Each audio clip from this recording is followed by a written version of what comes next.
Hello, welcome to all student. बढ़ते हैं एक नए चैप्टर के साथ। चैप्टर नंबर 6 आपके थियरी का ये लास्ट चैप्टर है। मैंने देखिए पहले थियरी चैप्टर ही लिए है, ताकि जानबूझ के लिया है ताकि आप लोगों को HTML की प्रैक्टिस करने का थोड़ा मौका मिले। आप लोग अच्छे से HTML की प्रैक्टिस कर सकते हैं। हो सकता है कि इस चैप्टर के बाद ये चैप्टर जैसे ख़त्म होगा हम HTML स्टार्ट कर देंगे, ताकि तब तक आपके लिए थोड़ा टाइम है, अच्छा खासा टाइम है, और आप रोज का रोज प्रैक्टिस कीजिए। आगे के 2 थियरी चैप्टर ख़त्म हो चुके हैं और कभी ना कभी एग्ज़ाम हो जाएगी, तो आप प्रिपरेशन में रहिए। ठीक है, स्टार्ट करते हैं चैप्टर नंबर 6। देखिए काफ़ी इम्पोर्टेंट चैप्टर है इजी, आपको समझ में तुरंत आ जाएगा क्योंकि आप ओसी पढ़ रहे हो। तो आपको कहीं ना कहीं समझ में तुरंत आ ही जाएगा। है काफ़ी इजी पर है इम्पोर्टेंट। ये चैप्टर में से और ई कॉमर्स में से काफ़ी कुछ थियरी के क्वेश्चंस निकल सकते हैं, काफ़ी कुछ ऑब्जेक्टिव्स निकल सकते हैं। ये आपको खास ध्यान रखना है, यानी आपको ये सब कुछ पढ़ना है। और मैं फिर से आप लोगों को बता देता हूँ, कहीं पे भी ये वहम में मत रहना कि कॉलेज ने वो एक सर्कुलर पास किया है 30% का, 20% का, 30% का। तो ऐसा कुछ भी कहीं ना कहीं आपका कट शॉट नहीं हुआ है। ओके, ओके, ठीक है, समझ में आया। तो मैं भी बता देता हूँ कि इस चैप्टर में से भी आपको कुछ ज़्यादा ओमिट नहीं करवाया है, सिर्फ एक कॉलम ओमिट करवाया है। पर मैं पढ़ाऊँगा क्योंकि वो काफ़ी इम्पोर्टेंट है आपके नॉलेज के लिए। और एंटरप्राइजेस रिसोर्स प्लानिंग यानी आपका ये चैप्टर के कुछ लिमिटेशन से उसके भी 4 पॉइंट ही सिर्फ ओमिट करवाए हैं, यानी कट करवाए हैं। वो भी मैं पढ़ाऊँगा क्योंकि वो भी इम्पोर्टेंट है। वो इसलिए इम्पोर्टेंट है क्योंकि हो सकता है उसमें से FIB वगैरह पूछा जाए, हो सकता है एक्सरसाइज के पीछे से उन लोग क्वेश्चन ले ले, उनके ध्यान में नहीं हो और क्वेश्चन ले ले, और आप लोगों के एग्जाम में वहाँ पे क्वेश्चन आए। तो इसलिए मैं पढ़ाऊँगा काफ़ी, मतलब ऐसा कुछ नहीं है कि नहीं भी पढ़ाया तो चल सकता है। ये इम्पोर्टेंट चीज़ें हैं तो मैं पढ़ाऊँगा, ये पूरा चैप्टर ही मैं पढ़ाऊँगा। ठीक है, तो स्टार्ट करते हैं चैप्टर नंबर 6 ERP। नाम ही है ERP, एंटरप्राइज रिसोर्स प्लानिंग। पहले मैं थोड़ा इसके ऊपर आपके से चर्चा कर लूँ। देखिए एंटरप्राइज यानी एक बिजनेस, रिसोर्स यानी उस बिजनेस को चलाने के लिए, बिजनेस को स्टार्टअप करने के लिए क्या क्या चीज़ें लगेगी। फॉर एग्जांपल अगर मैं एक स्टेशनरी की दुकान स्टार्ट करता हूँ तो मुझे स्टेशनरी की दुकान में क्या क्या लगेगा। तो जितना स्टेशनरी का सामान है, जितना स्टेशनरी का स्टॉक है, वो सारा लगेगा सर। दूसरा, एक जगह लगेगी जहाँ पे आप ये दुकान चालू कर सकते हो। तीसरा, आपको एक कम से कम एक आदमी ऐसा लगेगा जो आपकी जगह पे, आपके बिहाफ पे वहाँ पे खड़ा हो सके, कहीं पे आपको आना जाना है। बराबर है। और सबसे बड़ी बात कि सर पैसे लगेंगे। ठीक है, तो पैसे लगेंगे, सबसे ये बड़ी बात है। तो आपको ये सारी चीज़ें ध्यान रखनी है कि क्या क्या चीज़ें लगेगी। चैप्टर काफ़ी इजी है पर काफ़ी इम्पोर्टेंट है। ओके, तो स्टार्ट करते हैं। पहले जो मैंने आप लोगों को थोड़ा इंट्रोडक्शन दे दिया अपने हिसाब से कि ये क्या चीज़ें होती है, क्यों होता है, क्यों करना चाहिए, और इसका मीनिंग क्या है। और तीसरा है प्लानिंग।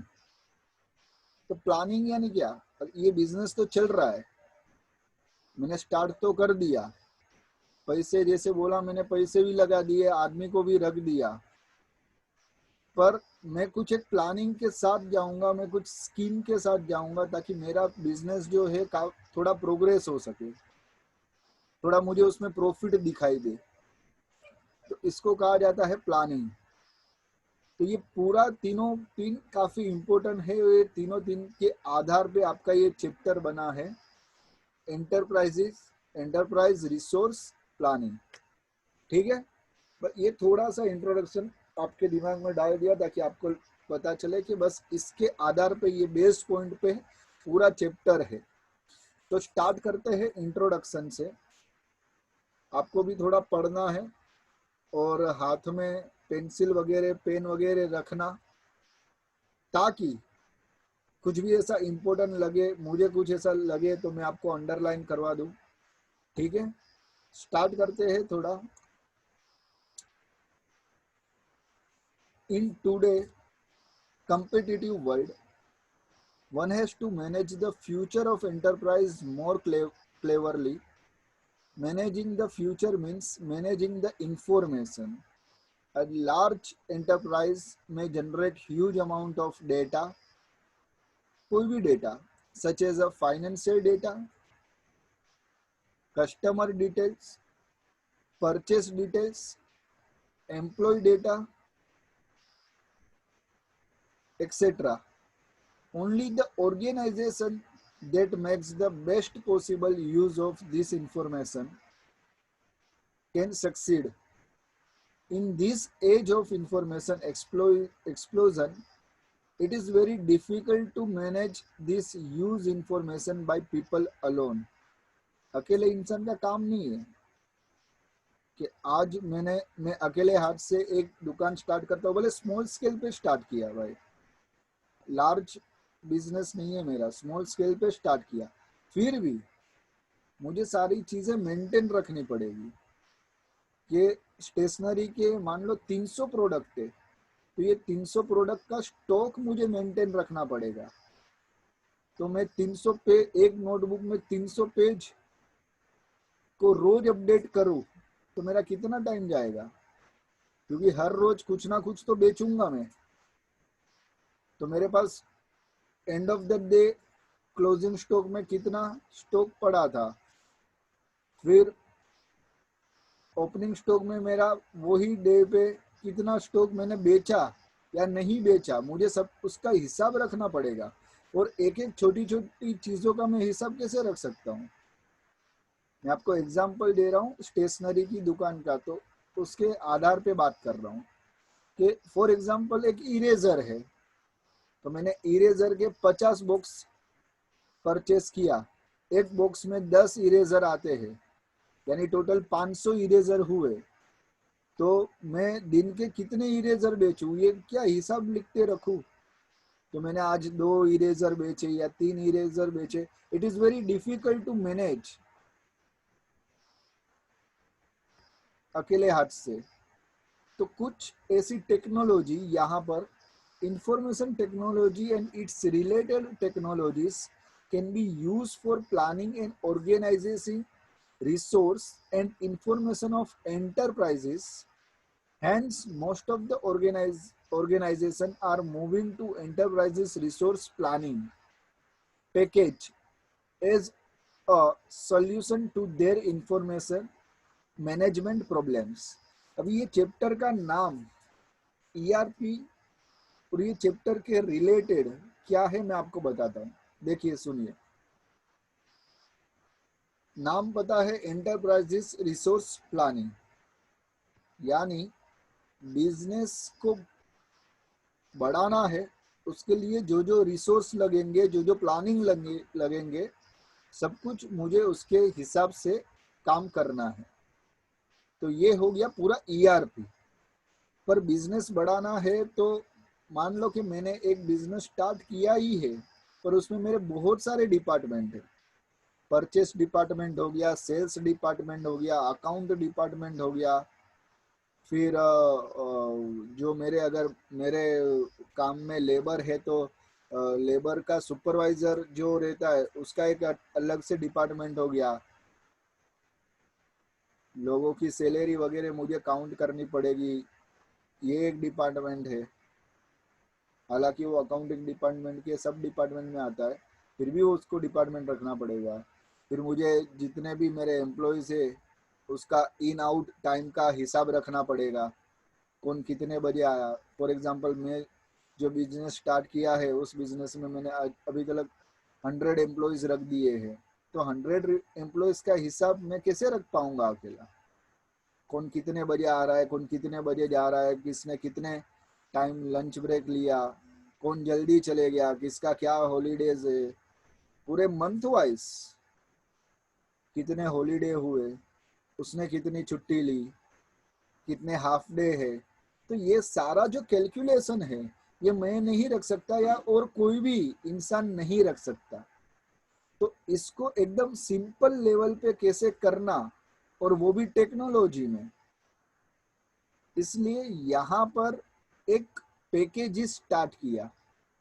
पैकेजेस जिसके अंदर बहुत सारे एप्लीकेशंस जो अलग अलग डिपार्टमेंट में अलग अलग डिपार्टमेंट का काम कर सकते हैं, ऐसे पैकेजेस, ऐसे एप्लीकेशंस। और ये सारे एप्लीकेशंस को एक पैकेजेस में डाल दिया जिसका नाम दे दिया enterprise resource planning. Enterprise resource planning यहाँ पर सिर्फ और सिर्फ एक सॉफ्टवेयर है, एक मैनेजमेंट का सॉफ्टवेयर है जो मैनेज कर रहा है, टोटली हर एक डिपार्टमेंट को मैनेज कर सकता है और आपको ऑन द स्पॉट रिजल्ट दे सकता है। कुछ कोडिंग के थ्रू, कुछ आप जैसे क्लिकेबल करते हो उसके थ्रू आपको तुरंत ही वो आंसर थ्रू आउट कर देगा। तो ये enterprises resource planning packages as a solution to their information management problem. समझ में आ रहा है? तो ये पूरा एक सॉल्यूशन है, ये पूरा एक पैकेज है जिसके अंदर सारे का सारा ऐसा एप्लीकेशन है जो हमारे सारे डिपार्टमेंट को चला सकता है।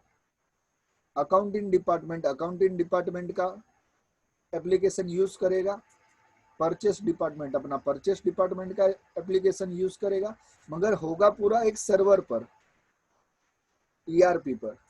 और ये सर्वर्स के थ्रू सबको लिंक दिया जाएगा कि भाई तेरा परचेस डिपार्टमेंट है, ये ले ये तेरा परचेस का एप्लीकेशन, तेरा सेल डिपार्टमेंट है, ये ले तेरा ये सेल का एप्लीकेशन, तेरा अकाउंटिंग डिपार्टमेंट है, ये ले तेरा अकाउंटिंग डिपार्टमेंट का एप्लीकेशन। तो ये पैकेज के अंदर जितने भी एप्लीकेशन होते हैं उस एप्लीकेशन को सर्वर के थ्रू सबके कंप्यूटर में फिट किया जाता है, नेटवर्क के थ्रू, और सबका काम एकदम आसानी से हो जाए। समझ में आया? Enterprise resources planning packages. अभी ये जो पैकेज है, ये जो सॉफ्टवेयर है, वो किस तरीके से काम करता है और इसकी हमारे बिजनेस में कितना इम्पोर्टेंट है, कितनी क्या जरूरत है, क्यों इतना हम लोग पैसा वेस्ट करके ये सारा हम लोग यूज करें, ये सारे सॉफ्टवेयर हम यूज करें, क्यों? तो इसका जवाब आगे चैप्टर में है। तो पहले तो समझ लेते कि व्हाट इज एंटरप्राइज। अभी आप कॉमर्स स्टूडेंट हो और अभी आप ओसी वगैरह पढ़ते हो, तो जाहिर सी बात है आपको पता है कि एंटरप्राइज क्या है। ठीक है, फिर भी आपको बता देता हूं। An enterprise is a group of people and other resource working together for a common goal. बहुत सारे लोग या बहुत सारे लोगों के ग्रुप्स, जैसे अकाउंटिंग का एक ग्रुप है, परचेस डिपार्टमेंट का एक ग्रुप है, सेल्स डिपार्टमेंट का एक ग्रुप है, ठीक है, एचआर का एक ग्रुप है, ह्यूमन रिसोर्स डिपार्टमेंट वाले का एक ग्रुप है। तो ये बहुत सारे लोग मिलके एक काम करते हैं कि बिजनेस को आगे कैसे बढ़ाया जाए, बिजनेस का नाम कैसे हो सके। बराबर है? तो enterprise is a group of people and other resource working together for common goal. An enterprise act as a single entity and an organization is divided into different units based on the operation perform it. For example, आप commerce student हो, अगर आपको कोई पूछेंगे कि आप कौन से स्ट्रीम में हो या आप क्या पढ़ते हो, साइंस आर्ट्स कॉमर्स, तो आप बताओगे कॉमर्स पढ़ता हूँ। आप ऐसा नहीं बोलोगे कि मैं मैथ्स हूँ, एसपी नहीं पढ़ता, अकाउंट हूँ, इको हूँ, ऐसा नहीं बोलोगे, आप सीधा बोलोगे कॉमर्स पढ़ता हूँ। तो उसी तरीके से आपको कोई पूछे कि आप कौन से बिजनेस में काम करते हो, तो आप वो बिजनेस का नाम लोगे, फिर बोलोगे अच्छा वो बिजनेस में मैं ये डिपार्टमेंट में हूँ। समझ में आया? तो ये सिंगल एंटिटी है, एंटरप्राइज यानी सिंगल एंटिटी, उसके अंदर बहुत सारे डिपार्टमेंट होते हैं। ठीक है। एन एंटरप्राइज में consist of different section such as a manufacturing और प्रोडक्शन। मैन्युफैक्चरिंग डिपार्टमेंट होता है, वो सब कुछ मैन्युफैक्चरिंग पर फोकस करता है, ध्यान देता है कौन सा स्टॉक मैन्युफैक्चरिंग करना है, कितना करना है। उसके बाद प्लानिंग डिपार्टमेंट, प्लानिंग डिपार्टमेंट अलग होता है, जो रोज यही प्लान करता है कि किस तरीके से बिजनेस को आगे लिया जाए, मार्केट में क्या चल रहा है, मार्केट में होता क्या है। ठीक है। उसके बाद सेल्स डिपार्टमेंट, जो प्रोडक्ट मैन्युफैक्चरिंग करके आए हैं, प्लानिंग वाले ने अपने हिसाब से प्लानिंग किया, स्कीम किया, सेल्स वाले उसको सेल करेंगे। फिर परचेस डिपार्टमेंट, हो सकता है कुछ प्रोडक्ट्स है जो मैन्युफैक्चरिंग हम नहीं कर पाते या हम नहीं करते, तो हम कुछ परचेस करेंगे।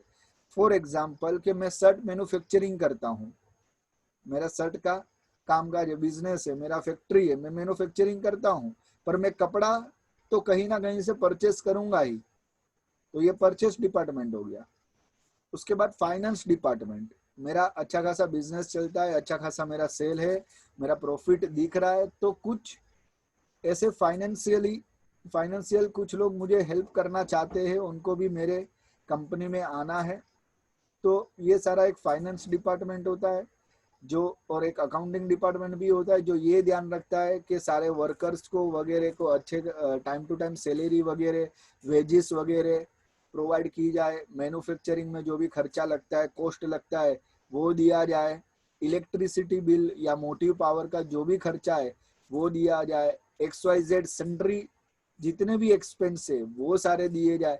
तो फाइनेंस वो भी एक डिपार्टमेंट होता है, अकाउंटिंग डिपार्टमेंट और फाइनेंस वो भी डिपार्टमेंट होता है। तो बहुत सारे लोग हमारे साथ जुड़ना चाहते हैं, तो उसका भी एक डिपार्टमेंट होता है कि सबके साथ बात करनी है, कि उनसे बेसिस पे वो हमारे साथ पार्टनरशिप करना चाहते हैं, या हमको किसी के साथ पार्टनरशिप करना है, तो उसके लिए हम कुछ फाइनेंस डिपार्टमेंट रखते हैं।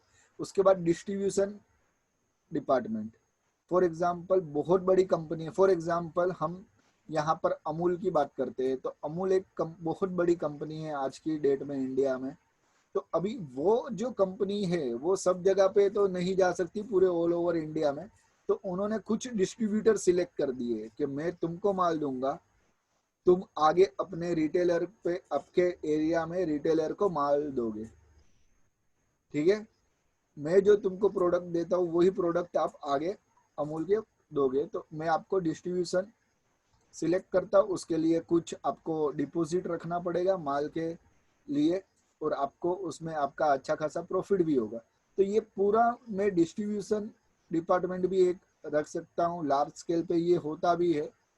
तो एंटरप्राइज में ये सारी चीजें आती है। Each department will have their own duties and responsibilities and they are working to achieve the objective which is set for the enterprise. क्योंकि सबका ऑब्जेक्टिव एक ही है कि वो सबका काम एक ही है कि उनके जो गोल है उसको अचीव करना है। ठीक है। ये हो गया एंटरप्राइज। आपके सामने कुछ यहाँ पे उन लोग ने पिक्चर्स भी रखे हैं, देख सकते हो आप। रिसोर्स है, गोल्स एंड ऑब्जेक्टिव्स है, पीपल है। अभी व्हाट इज रिसोर्स? रिसोर्स यानी क्या? What is resource? थोड़ा सेट कर लो। रिसोर्स यानी साधन, जिसके लिए हमको कुछ काम लग सकता है। एक बिजनेस स्टार्ट करने के लिए हमको क्या क्या चीजें लगती है, उसको रिसोर्स कहा जाता है। There are different types of resource in an enterprise like man. 4M होता है, 4M। Man, material, money, machine.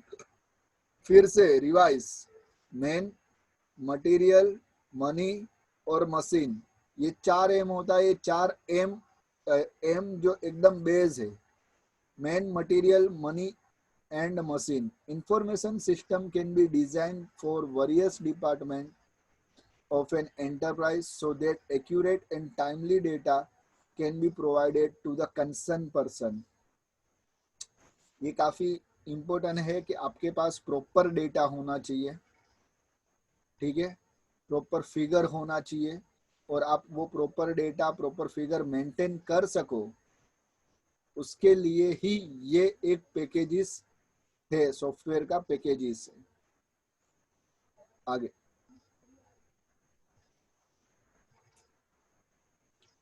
What is planning? आपका और मेरा बहुत कॉमन सी चीजें हैं। मैंने भी लाइफ में कभी कुछ प्लानिंग नहीं किया, और आपने अभी तक भी कुछ प्लानिंग नहीं किया, इसलिए मैं आपको प्लानिंग के ऊपर कुछ ज्यादा भाषण नहीं दे सकता कि आपको करना है, करना पड़ेगा, करना चाहिए, क्योंकि मैंने कभी नहीं किया। ठीक है, मैं, अच्छा, एक स्टोरी याद आ रही है, मैं आप लोगों को बोल देता हूँ। मैं वैसे बोलते रहता हूँ, 2 चैप्टर से कुछ ऐसी लिंक हुई नहीं तो स्टोरी नहीं बोल पाया। तो ध्यान से सुनिएगा। एक फकीर बाबा होते हैं। उस फकीर बाबा, उस गुरु को एक पिताजी और उसका लड़का मिलने आते हैं। जो पिताजी होते हैं वो गुरु का, वो फकीर बाबा के गुरु, फकीर बाबा को अपना गुरु मानते हैं। और जो लड़का होता है वो 10-12 साल, 12-15 साल का लड़का होता है।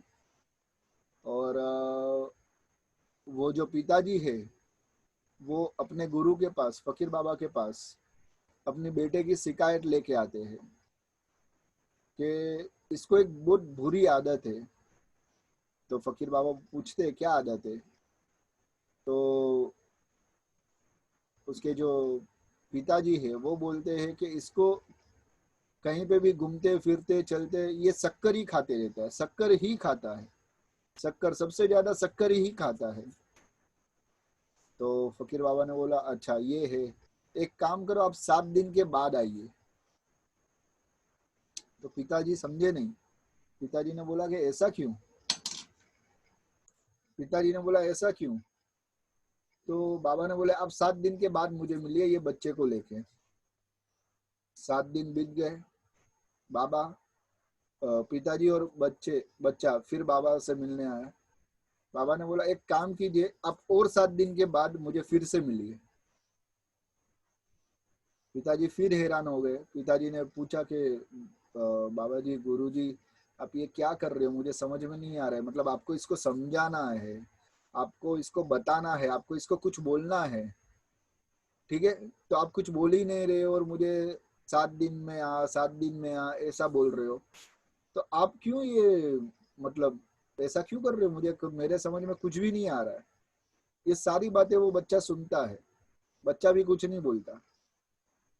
और पिताजी बोलते हैं कि इसको बहुत सारे लोगों ने समझाया, इसके टीचर ने समझाया, हमारे रिलेटिव्स ने समझाया, इसके अपने दोस्तों ने भी इसको समझाया कि मत खाया कर भाई शक्कर, इतनी शक्कर क्यों खाता है, डायबिटीज हो जाएगी। फिर भी ये मानता नहीं है। और लास्ट एक आप ही हो जो आप ये इसको समझा सकते। तो बाबा ने पूरी बात सुनी और बाबा ने बोला एक काम करो, आप अगले 7 दिन के बाद आइए। तो पिताजी काफी वैसे अंदर से दुखी थे बच्चे को लेके। थोड़ा सा गुस्सा भी आ रहा था बाबा जी के ऊपर कि ये कर क्या रहा है आदमी। 7 दिन बोल के 14 दिन निकाल दिए, और 7 दिन दिया है, 21 दिन हो गए, हो जाएंगे। मेरा बेटा तो कितनी शक्कर खा जाएगा उतने टाइम में। पर गुरु थे इसलिए ज्यादा कुछ बोल नहीं पाए। 7 दिन और बीत गए और फाइनली बाबा के पास गए।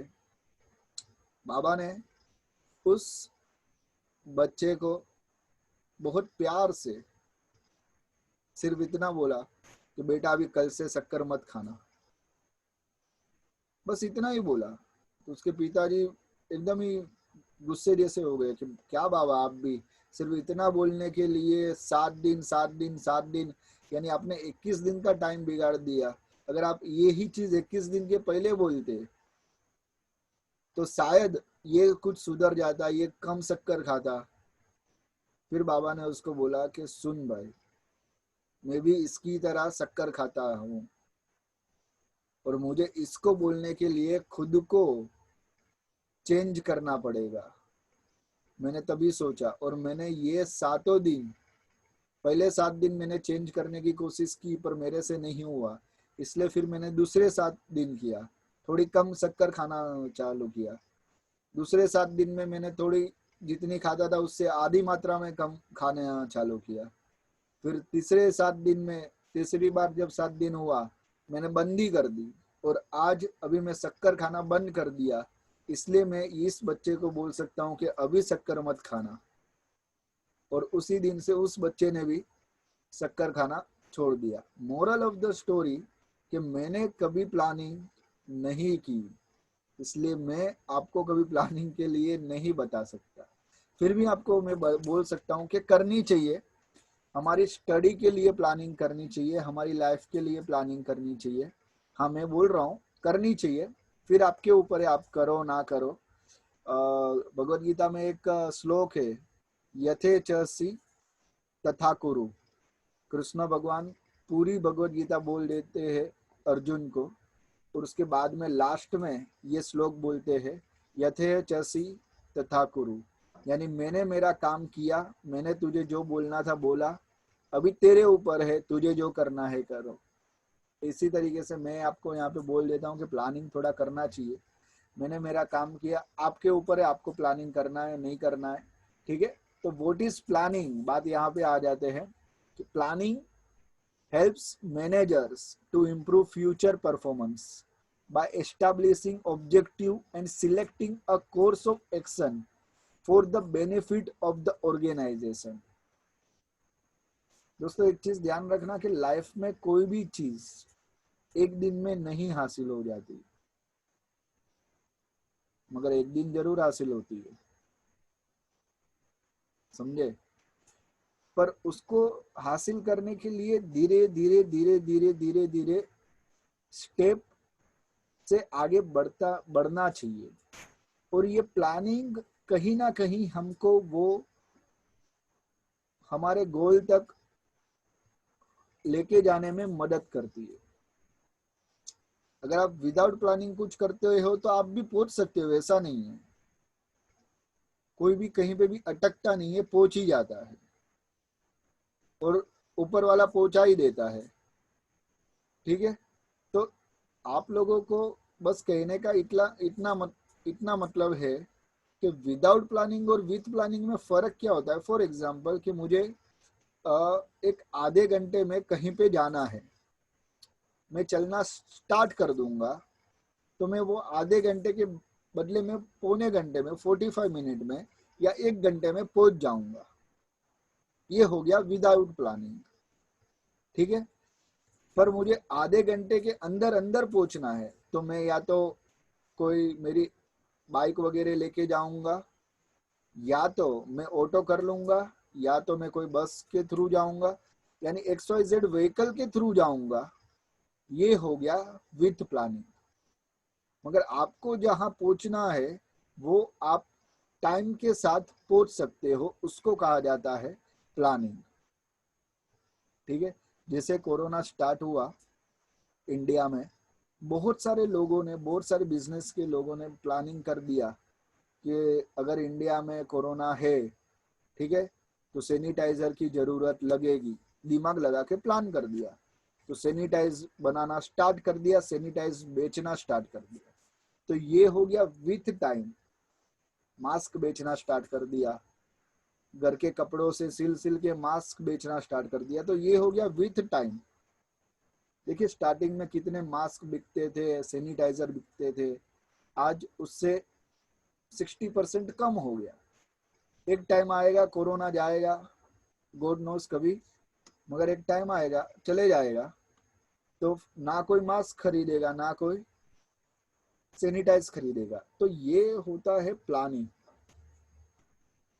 ठीक है। ये आपको यहाँ पे समझाना था प्लानिंग यानी क्या, और प्लानिंग के साथ हमारे जो बिजनेस चलते हैं, ना ही सिर्फ हमारे बिजनेस, हमारी लाइफ अगर प्लानिंग के साथ चलती है, हो सकता है एक आध साल ऊपर नीचे हो जाए, मगर हम टाइम के साथ हमारी लाइफ में कुछ गोल से वो अचीव कर सकते हैं।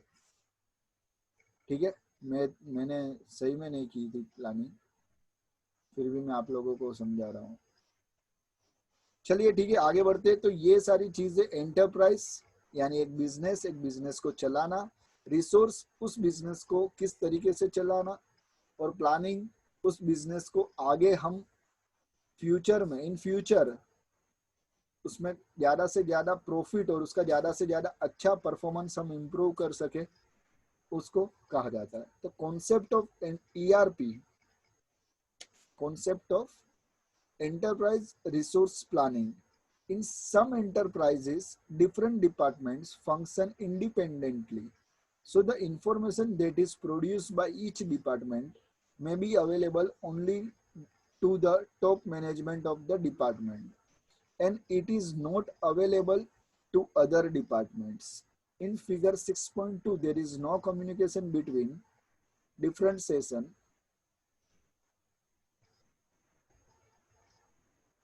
differentiation of an enterprise is the ERP system of an integrated account,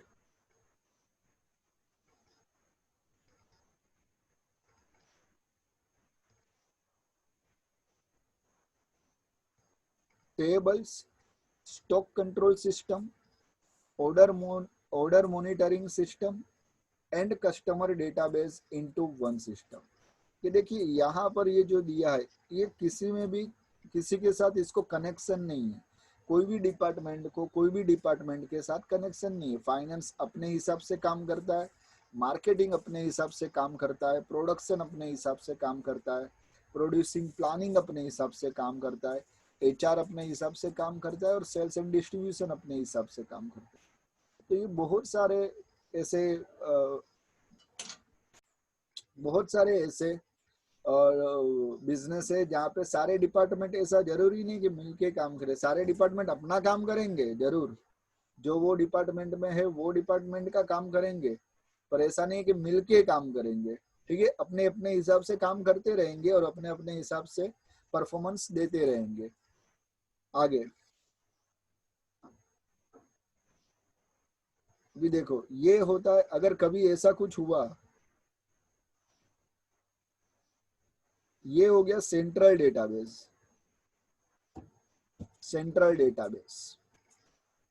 ठीक है, आप लोगों को बताऊं कि आप आपकी कॉलेज में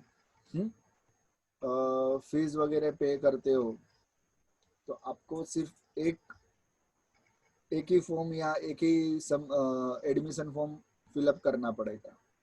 ठीक है, तो उसमें आप पूरी डिटेल अपनी ईमेल आईडी से लेके आपका कॉन्टेक्ट नंबर, मदर नंबर, आपके पेरेंट्स का कॉन्टेक्ट नंबर, आपकी फीस की डिटेल्स, आपने कितना पे किया, किस तरीके से पे किया, कैश में, चेक में, ऑनलाइन पेमेंट, ये सारी चीज़ें अलग अलग है। फिर आपको कुछ बताया जाएगा कि आपको ये कोर्स लेना चाहिए, अच्छा है। तो ये हो गया मार्केटिंग का उनका डिपार्टमेंट, वो आपको कुछ कोर्स के लिए मार्केटिंग करेंगे। ठीक है, फाइनेंस यानी आपसे जो फीस वगैरह वसूल करेंगे। कहने का मतलब ये है, ये सेंट्रल डेटाबेस यानी क्या है, आप एक स्टूडेंट हो और आपके एक स्टूडेंट का आपका डेटा ये सारे डिपार्टमेंट में फैला देंगे। समझ में आ रहा है? यहाँ पर मैं आपके जो कॉलेज की एग्जाम्पल का बात कर रहा हूँ, यहाँ पे प्रोडक्शन नहीं होता है, यहाँ पर सर्विस होगी। प्रोडक्शन नहीं होगा, गुड्स नहीं होगा, यहाँ पर सर्विस होगी। यहाँ पे सेल्स एंड डिस्ट्रीब्यूशन नहीं होगा, कुछ आपको बेच नहीं रहे उन लोग, ठीक है, आपको सर्विस दे रहे। तो आपका जो एक डेटा है, फिर ऐसा हो सकता है कि कुछ बड़े नामचीन क्लासेस वाले के साथ कॉलेज वाले टाइप करें और आपका डेटा उनको फॉरवर्ड करे और उनके लिए फिर उनको भी पैसे मिले। ऐसा होता है, ऐसा चलता है। तो वो क्लासेस वाले भी आपको ही फॉलोअप करे, यानी आपका डेटा कॉलेज के थ्रू बाकी सारे डिपार्टमेंट में तो जाएगा ही जाएगा, और वो डिपार्टमेंट के अलावा किसी और को भी जाएगा। इसको कहा जाता है सेंट्रल डेटाबेस, यानी एक ही जगह पर, एक ही सिस्टम पर सारे लोग एक्सेस कर सकते हैं। इसको कहा जाता है सेंट्रल। समझ में आ रहा है? पढ़ लेते, आपको थोड़ा अच्छा पता चल जाएगा। For better benefits and efficiency, each department must know what the other department are doing. पता होना चाहिए, हर एक डिपार्टमेंट का एक दूसरे डिपार्टमेंट के साथ पता होना चाहिए, टाइप होना चाहिए कि क्या चल रहा है, उन लोग किस तरीके से वर्क कर रहे हैं, कितना कर रहे हैं। फॉर एग्जाम्पल कि मैंने कुछ बहुत सारी चीजें सेल कर दी है, ठीक है, और स्टॉक डिपार्टमेंट वाले को ये चेक करना है कि भाई ये कितनी प्रोडक्ट सेल कर दिया है, तो मुझे पता होना चाहिए। तो मैं स्टॉक डिपार्टमेंट वाला हूँ, मैं स्टॉक मेंटेन करता हूँ। अगर मान लो कुछ प्रोडक्ट अभी अवेलेबल नहीं होगी या इन फ्यूचर खत्म हो जाएगी, तो मैं तुरंत ही मैन्युफैक्चर डिपार्टमेंट को बोल सकता हूँ कि भाई ये प्रोडक्ट बनाना चालू कर देना, ये प्रोडक्ट मैन्युफैक्चरिंग करना स्टार्ट कर देना। तो ये सारे department for better benefit and efficiency, each department must know what the other department are doing. An enterprise can be consider as a system. जैसे हमारे कंप्यूटर में सारे पार्ट्स इंटरकनेक्टेड होते हैं, मदरबोर्ड के साथ RAM, ROM, hard drive, hard disk, CD ROM, CD drive, तो ये सारे इंटरकनेक्टेड होते हैं, ठीक है। मदरबोर्ड स्टार्ट हुआ तो फिर सारे पार्ट्स स्टार्ट होते हैं, सारे पार्ट्स अपने अपने काम करते हैं, पर उसमें से एक भी पार्ट्स खराब हुआ तो पूरा कंप्यूटर बंद हो जाता है। तो उसी तरीके से यहाँ पर बताया गया है कि एंटरप्राइजेस को एक सिस्टम की तरह काम करना चाहिए, जो सारे डिपार्टमेंट के या उसके सब डिपार्टमेंट को मिलकर काम करना चाहिए, और पता होना चाहिए कि हर डिपार्टमेंट में क्या हो रहा है। In its department as it is departments, information about the entire enterprises can be stored in a centralized database। एक ऐसा डेटाबेस बनाना चाहिए जो हर डिपार्टमेंट वो डेटाबेस को एक्सेस कर सकती है, जहां जहां और जब जब जरूरत पड़ी तभी तभी। समझ में आया? डेटाबेस में कुछ भी हो सकता है, किसी के भी डेटा हो सकते हैं, कोई भी डेटा हो सकता है, ऐसा जरूरी नहीं और ऐसा पर्टिकुलर नहीं। एक ही जगह पे बहुत सारे डेटाबेस हो सकते हैं, सॉरी, एक ही डेटाबेस में बहुत सारे डेटा हो सकते हैं, ठीक है। वो डेटा अकाउंटिंग के डिपार्टमेंट में काम आने वाले डेटा हो सकते हैं, परचेस डिपार्टमेंट में काम आने वाले डेटा हो सकते हैं, सेल्स डिपार्टमेंट में काम आने वाले डेटा हो सकते हैं। तो ऐसा एक सेंट्रलाइज डेटाबेस बनाना चाहिए, and it is made available to all department, ठीक है। यहाँ पे बताया है 6.3 में कि इसी तरीके से हर कोई जिसको जो डेटाबेस चाहिए काम कर सकता है। Conceptually, ERP replace the old stand-alone computer system in each area of enterprises such as a finance, human resource, manufacturing, sales, etc. मतलब क्या होता था कि पहले भी बिजनेस होते थे, पहले भी रिसोर्सेज थे, पहले भी प्लानिंग तो थे, तो इसमें ऐसा क्या हुआ नया कि ये सारी चीजें जो है एकदम टेक्नोलॉजी में अपग्रेड हो गई। तो सुनिए, पहले क्या होता था, हर एक डिपार्टमेंट को अपना अपना हिसाब रखना पड़ता था, भले कंप्यूटराइज रहेगा, पर खुद का हिसाब खुद को रखना पड़ता था। कि मैं जैसे कि अकाउंटिंग डिपार्टमेंट में काम करता हूँ, तो मैं ये हिसाब रखूंगा कि XYZ स्टूडेंट की कितनी फीस आई, कितनी बाकी है, कितना बैलेंस है, कभी पे करेंगे और कभी लास्ट में पे किया, ठीक है। तो ये सारे मुझे रखना पड़ेगा, मैन्युफैक्चरिंग वाले को अपना रखना पड़ता है, सेल्स वाले को अपना रखना पड़ता है, ह्यूमन रिसोर्स वाले को अपना रखना पड़ता है। ERP में क्या एक ऐसी सिस्टम हो गई कि ERP को सेंट्रल डेटाबेस कर दिया। सेंट्रल डेटाबेस में हुआ ये कि मैं सेल्स डिपार्टमेंट है, मैंने अभी आपको एग्जांपल दिया कि मैं सेल्स डिपार्टमेंट हूँ, और मैं अपना डेटा डाल देता हूँ कि XYZ प्रोडक्ट इतनी क्वांटिटी है, ठीक है, XYZ प्रोडक्ट की इतनी इतनी क्वांटिटी है, मैं ऐसा डेटाबेस में डाल दिया। अब मैन्युफैक्चरिंग डिपार्टमेंट में जो भी यूज करता है वो वहां पर देख लेगा कि अच्छा XYZ इतनी इतनी क्वांटिटी है, तो अभी मुझे इतना मैन्युफैक्चरिंग कराना पड़ेगा।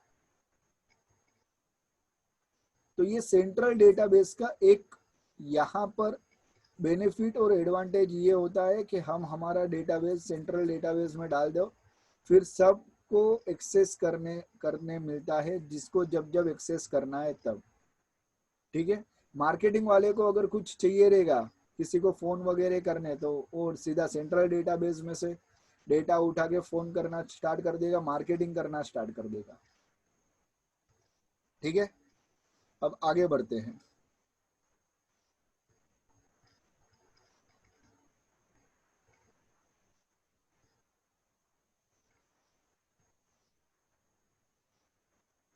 पूरा फिर से एक बार पढ़ लेते। Conceptually ERP replace the old stand alone computer system in each area of an enterprise such as a finance, human resource, manufacturing, sales, etc. with a single software program that facilitate various functional modules. Thus, employees in any data department get the required information related to the activities in respective departments. उनको जैसा information चाहिए वो वहाँ से acquire कर सकते हैं। acquire यानी ले लेना, ठीक है। In addition to this, the information will be available across the departments. For example, finance department can use ERP to see if any sales order has been shipped from the warehouse so as to make further payment. समझ में? Finance department ये देख सकता है कि sales कोई cell order गया है तो उसका अभी कितना पेमेंट बाकी है, तो तुरंत ही अपना पेमेंट का काम करना चालू कर देगा, ठीक है। समझ में आया? काफी इजी चैप्टर है, थोड़ा सा थियरी पार्ट है ही, थियरी चैप्टर है, थोड़ा सा लेंदी है मगर है इंटरेस्टिंग, है इम्पोर्टेंट। वापिस तो आपको खास ध्यान रखना है। देखिए आज के लिए इतना ही बस, हम मिलेंगे अगले लेक्चर में। तब तक के लिए आप पढ़िएगा, आपको HTML वगैरह पढ़ना है, खास ध्यान रखिएगा। 2 चैप्टर हो चुके हैं, दोनों ही चैप्टर आपको पढ़ना है, एग्जाम होगी ये भी खास ध्यान रखिएगा, ठीक है, या हो चुकी होगी, तो स्टार्ट कर दीजिएगा पढ़ना। Bye bye, take care, God bless you.